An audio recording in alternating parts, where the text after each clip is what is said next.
Jejak yang hilang. Langit di atas Selat Taiwan tampak kelabu, diselimuti kabut tebal yang menelan pandangan sejauh mata memandang. Di atas ombak yang bergelombang pelan, sebuah kapal nelayan kecil bernama Fuchang, terapung-apung seperti daun kering yang hanyut rapuh, kecil, dan kesepian. Lin Haisheng, pria berusia akhir 50-an dengan wajah terbakar matahari dan keriput penuh pengalaman laut, menggigit setengah batang rokok yang nyaris padam. Matanya menyipit menembus kabut, mencoba mencari petunjuk arah. "Ah Ming, kompasnya masih muter?" tanyanya parau, tanpa berpaling. Chen Ming, rekan nelayannya selama 20 tahun, mengangkat kompas tua model magnetik yang retak pada tepinya. Ia menampar sisi alat itu dengan keras, tapi jarumnya berputar liar seperti kesurupan. "Sejak 3 jam lalu, gak berhenti muter begini," gumamnya dengan wajah pucat. GPS di dek telah kehilangan sinyal sejak fajar. Radio komunikasi hanya mengeluarkan suara desis tak beraturan. Padahal ini adalah perairan yang sangat mereka kenal, tempat mereka biasa mencari ikan sejak muda. Tapi pagi ini, suasana terasa asing bahkan menyeramkan. Tiba-tiba, kapal bergetar seperti menabrak sesuatu. Kedua pria itu tersentak dan segera berlari ke sisi kapal. Mengambang di atas permukaan laut yang tenang, tampak sebuah papan kayu tua, setengah membusuk. Di atasnya, samar-samar tertulis aksara Jepang tua.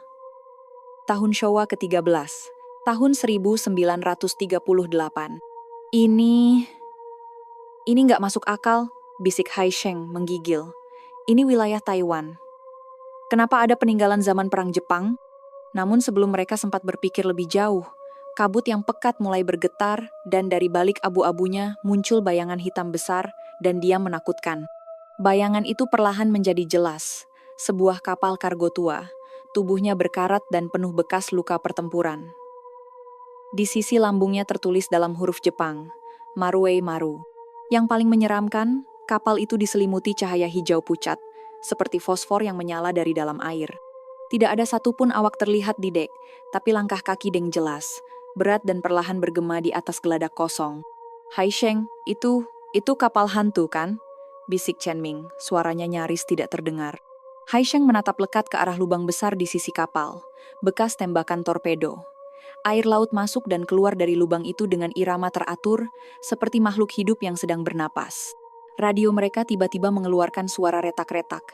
Lalu muncul suara laki-laki serak, berbicara dalam bahasa Jepang yang nyaris tak terdengar. "Tasukete. Dareka Tasukete.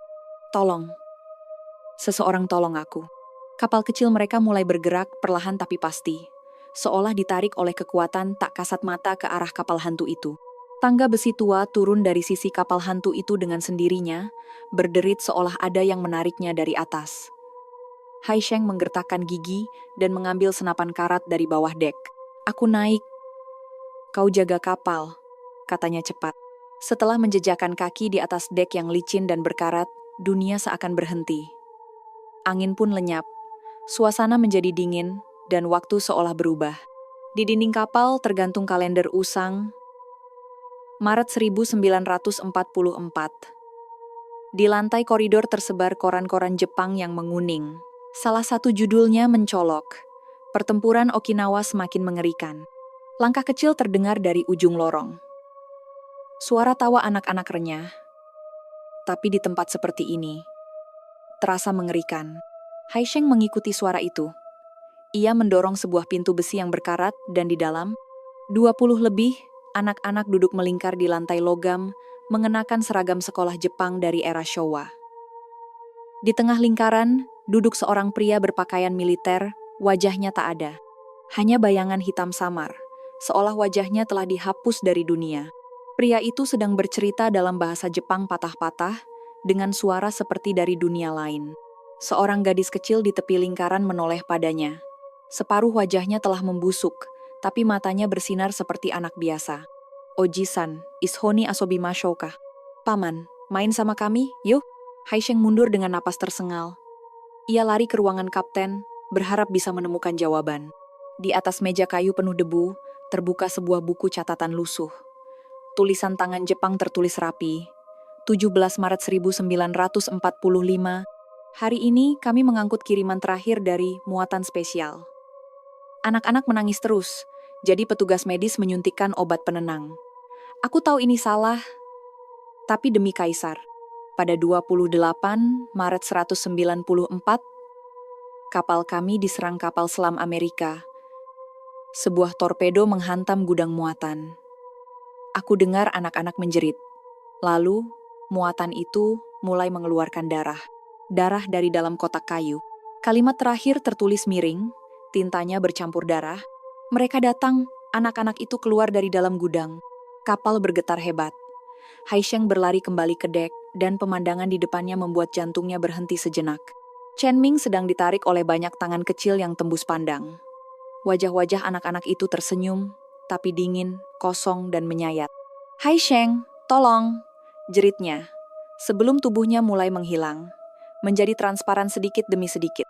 Kapal hantu mengeluarkan bunyi klakson panjang dan dari balik kabut muncul kapal-kapal lain, kapal nelayan, kapal dagang, kapal perang, semua dari zaman yang berbeda. Mereka semua memancarkan cahaya hijau yang sama, melayang seperti makhluk abadi. Haisheng melompat ke perahu kecil mereka dan menebas tali tambat dengan parang. Saat kapal kecil itu menjauh, dari balik kabut, ia mendengar ratusan suara berbisik dalam berbagai bahasa. Kami akan menuntun domba yang tersesat. 3 hari kemudian, tim SAR menemukan Lin Haisheng tak sadarkan diri di dekat Pulau Pengjia. Di dalam logbook kapal Fuchang, halaman terakhir bertuliskan, mereka bukan hantu, mereka hanya jiwa-jiwa yang terperangkap dalam waktu. Ah Ming memilih untuk tinggal. Katanya, anak-anak itu terlalu kesepian. Pada malam yang sama, istri Chen Ming bermimpi. Dalam mimpi itu, suaminya mengenakan seragam kapten tua Jepang. Ia berdiri di atas kapal yang bersinar biru kehijauan. Di sekelilingnya, anak-anak menggenggam lentera laut kecil dan memancarkan cahaya biru pucat seperti bintang-bintang yang tenggelam.